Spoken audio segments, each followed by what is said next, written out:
I went to airport. Hello, and welcome to this English learning video. Today I will teach you a simple and powerful way to improve your English speaking. It is called the shadowing technique. Now, I'm going to tell you a story. This story is told by a girl, and she is also the main character.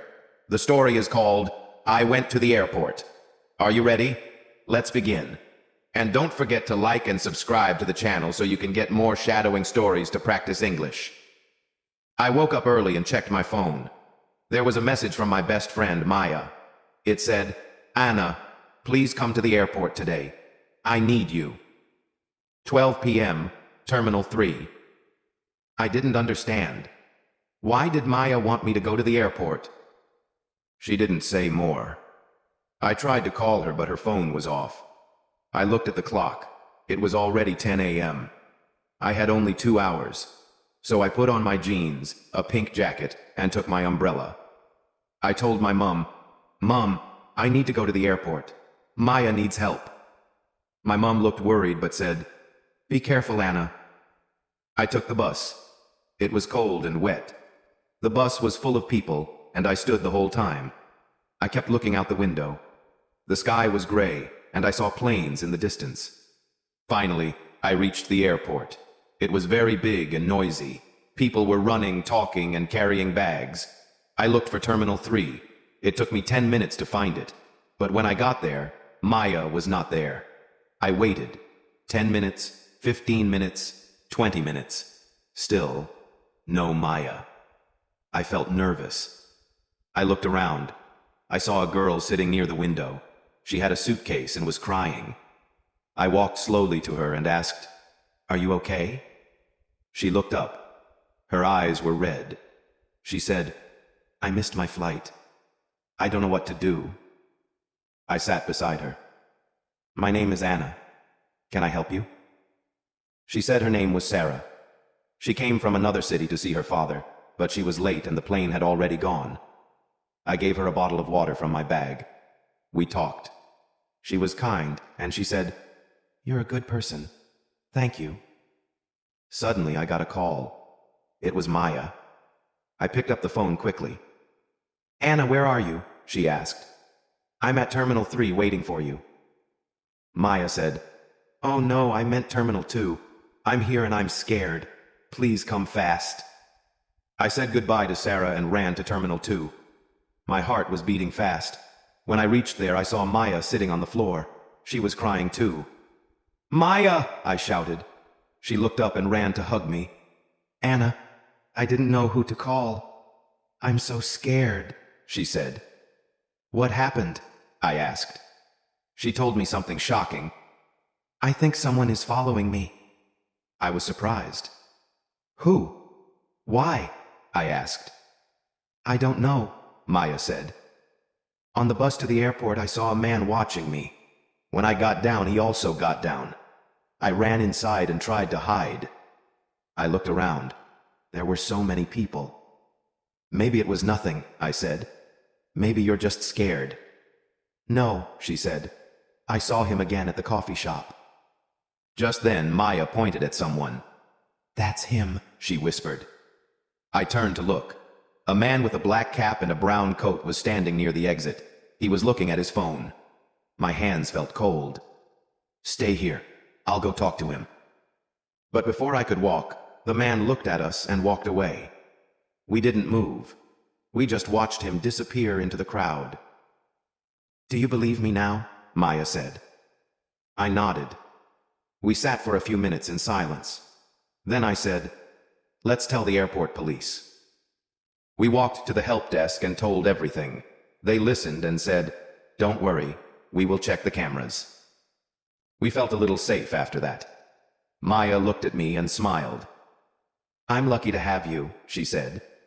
I said, "Next time, tell me the right terminal."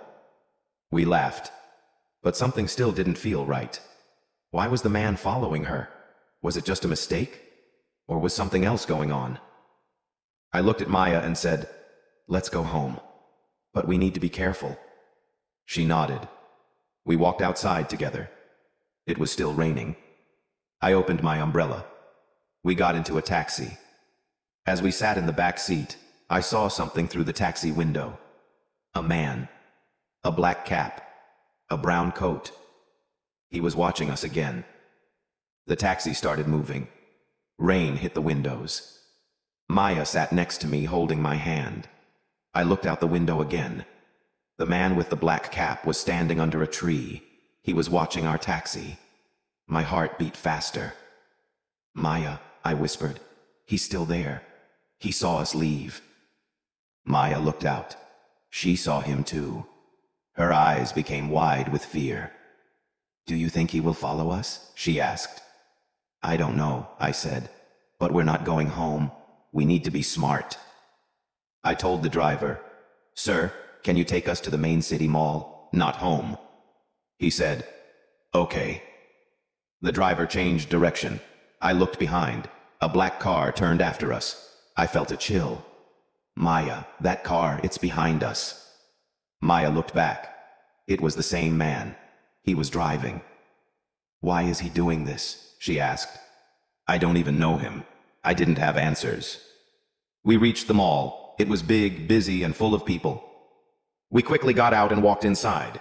The man didn't stop. He parked and followed us. We walked fast. We went into a shoe store, then a clothing shop. "He's still coming," Maya said. I grabbed her hand and said, "We have to find a guard. We found a security officer." "Sir," I said, "a man is following us. Please help." The guard looked serious. "Can you show me who?" We pointed at the man. The guard walked to him and asked, "Sir, why are you following these girls?" The man looked surprised. "I'm not following them," he said. "She's my sister," he added, pointing at Maya. Maya stepped back. "What?" "You're lying," she shouted. The guard said, "You need to come with me, sir." The man tried to run, but 2 more guards came and stopped him. The police were called. We sat down and waited. A kind lady brought us tea. Maya was shaking. I put my arm around her. The police came. They asked us many questions. They also checked the mall's cameras. After some time, an officer returned and said, "You were right, he was following you from the airport." "Why was he doing that?" I asked. The officer said he had some photos of Maya on his phone. He also had her name and address. Maya looked shocked. "But how? Who is he?" The police said, "We are still checking, but he might be a private detective. Someone paid him to follow you." Maya whispered, "No, it can't be him." I looked at her. "Who?" I asked. She looked down. "My ex-boyfriend. I broke up with him last month. He was angry." The officer said, "That might be the reason, but we will investigate." Maya started crying. "I was so scared," she said. I hugged her. "It's okay. You're safe now." After some hours, the police let us go. They said they would call us if needed. Outside the mall, it was still raining, but this time, the rain felt soft, like everything was going to be okay. We took another taxi home. Maya slept on my shoulder. She looked tired but peaceful. When we reached home, Mom opened the door. She looked worried. "Where have you girls been?" she asked. I saw the news. Something happened at the airport. I told her everything. She hugged us both and said, "You are my brave girls." That night I couldn't sleep. I thought about everything. The message, the airport, Sarah, the man in the black cap. So many things happened in one day. But I was proud of myself. I helped a stranger. I protected my best friend. I stayed calm, even when I was scared. 1 week later, something sweet happened. I was at the bookstore helping a customer. Suddenly I heard someone call my name. "Anna?" I turned around. It was Sarah, the girl from the airport. She was smiling. "I found you," she said. I laughed. "You remember the name of my bookstore?" She nodded. "I wanted to say thank you again. You helped me that day." We sat for coffee. She told me she met her father later that night, and now she was living in our town. She said, "I don't have many friends here. Can we be friends?" I smiled. "Yes, I'd love that." That day, I understood something important. Sometimes, scary things happen. Sometimes we don't know why things happen. But when we are brave, when we help each other, when we stay kind and strong, good things come back to us. I went to the airport just to help a friend. But I found more. I found courage. I found friendship. And I found my own strength. Now, it's your turn to practice. Watch this video again. Pause after each sentence. Repeat it using the shadowing technique. Copy the voice. Feel the emotion. And speak with confidence. This is how you grow your English speaking power. Don't forget to like this video and subscribe to the channel. I hope this session was helpful. Please like and subscribe to our channel for more such interesting stories. Take care, everyone.